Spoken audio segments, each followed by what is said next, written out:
You see the flickering lights of the Eiffel Tower, though it has not yet been built. You hear the faint strains of an accordion and smell the intoxicating aroma of fresh bread and expensive perfume. This is the Paris of our collective imagination, a sanctuary of romance that exists outside of time. But what if that image was a carefully constructed mask, designed to hide a truth so grim it challenges our very definition of humanity? Today, we are going to peel back that mask and look into the hollow eyes of 1871. This video, crafted with the assistance of advanced artificial intelligence, explores the darkest winter in the history of the City of Light. It is a journey into the abyss of the human condition, where the thin veneer of civilization was stripped away by the cold hands of hunger. If you find value in these deep dives into the shadows of history, I invite you to subscribe to the channel and join our community of curious minds.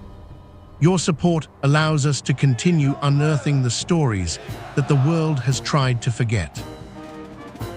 Where the romantic mythology of Paris is shattered, for centuries, Paris has marketed itself as the capital of pleasure and the center of the civilized world. However, the winter of 1871 tells a different story, one of collapse and structural rot. The grandeur of the Second Empire, led by Napoleon III, had fallen into the trap of its own arrogance. After the disastrous defeat at the Battle of Seine, the city found itself not as a beacon of culture, but as a target of Prussian steel. The beauty of the boulevards, designed by Baron Haussmann, served a new and terrifying purpose. Those wide, straight lines were no longer just for parades. They were conduits for the icy winds of a record-breaking winter. The city was reframed from a destination of love into a laboratory of suffering. Every street corner, once a place for chance encounters, became a monument to a historical lie. The legend of Paris was replaced by a warning that beauty is the first thing to die when the belly is empty.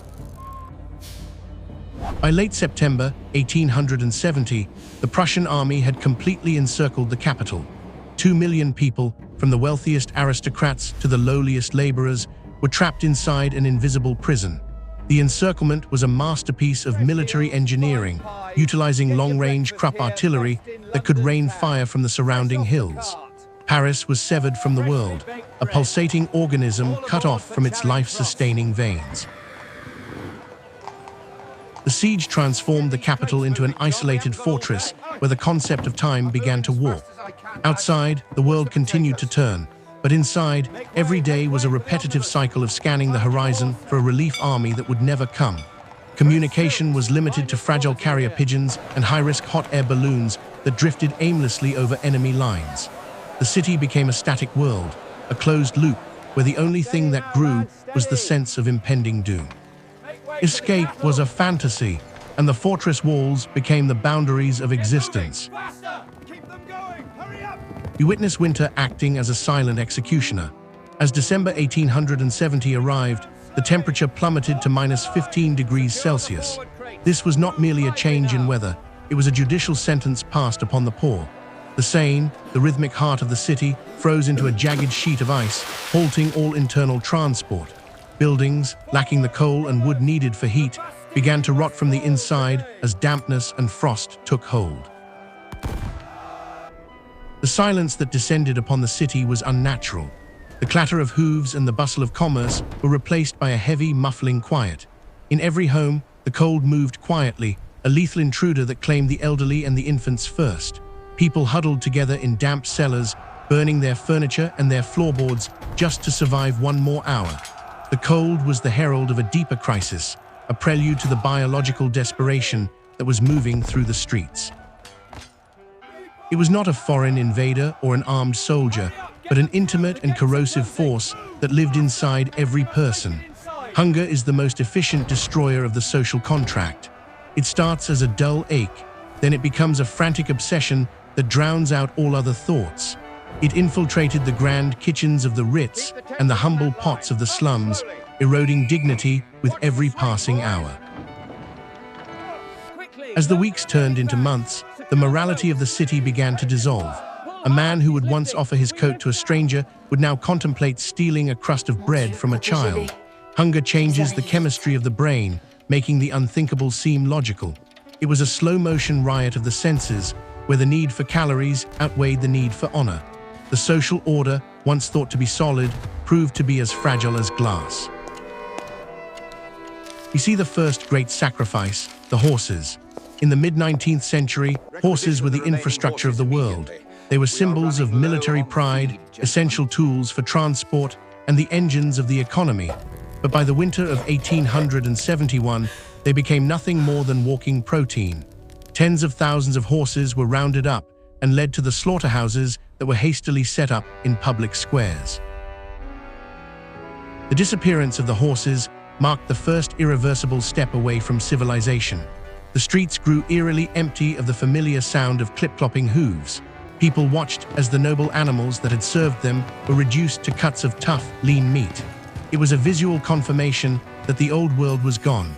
When the power and grace of the horse are consumed for survival, it signals that the rules of the past no longer apply. When the horse meat began to run low, the citizens of Paris turned their eyes toward their homes. Dogs and cats, once cherished members of the family, were suddenly viewed through the lens of arithmetic. The emotional bond between a human and a pet is a hallmark of a settled society, but that bond proved no match for starvation. The canine and feline markets began to appear, where beloved pets were traded, stolen, and butchered.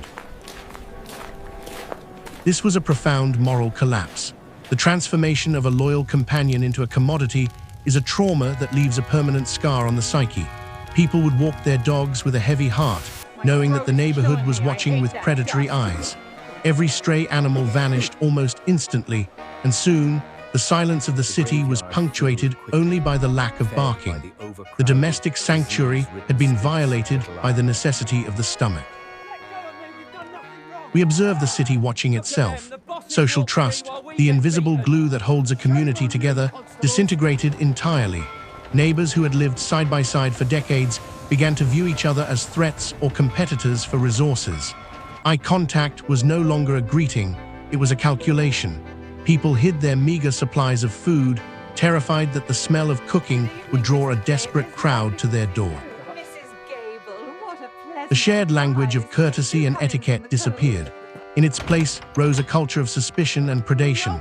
The queue for food became a place of violence and vitriol, where the strongest pushed their way to the front. The city was no longer a collective of citizens, but a collection of individuals fighting for a shrinking pile of resources. The human spirit, under the pressure of the siege, began to contract into a small, hard knot of self-preservation.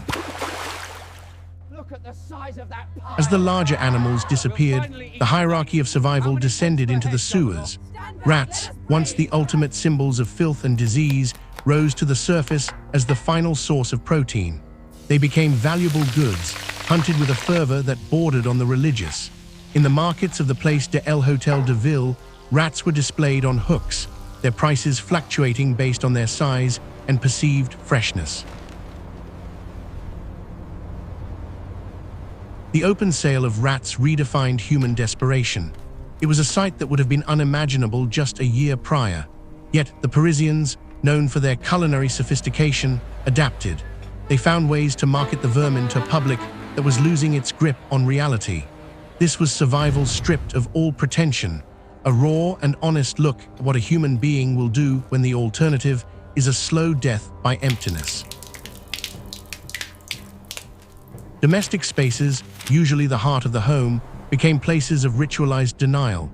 Housewives and chefs used their skills to skin and season the vermin, giving them elaborate names to preserve a thin illusion of normalcy. Rat was seasoned with expensive spices that were still in stock, though the meat itself was foul.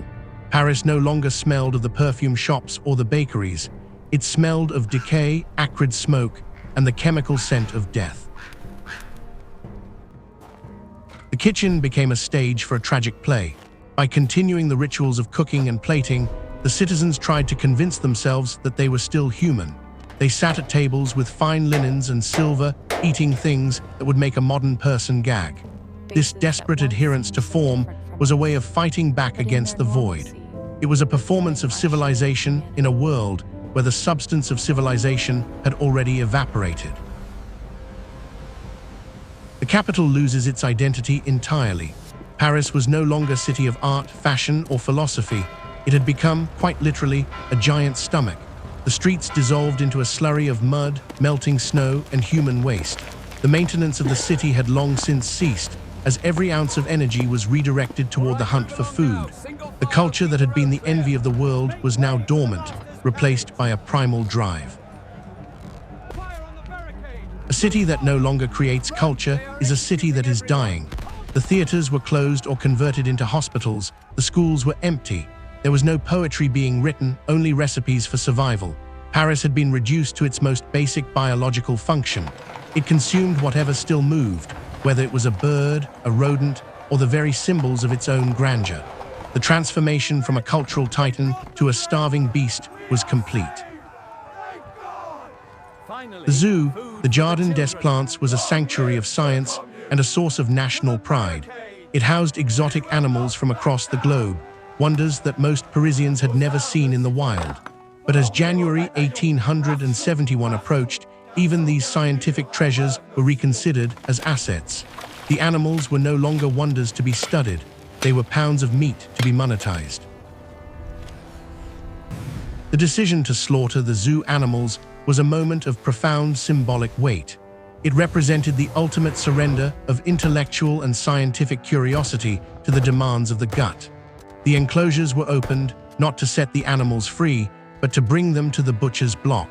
The city had reached a point where it was willing to eat its own history and its own future just to see another sunrise.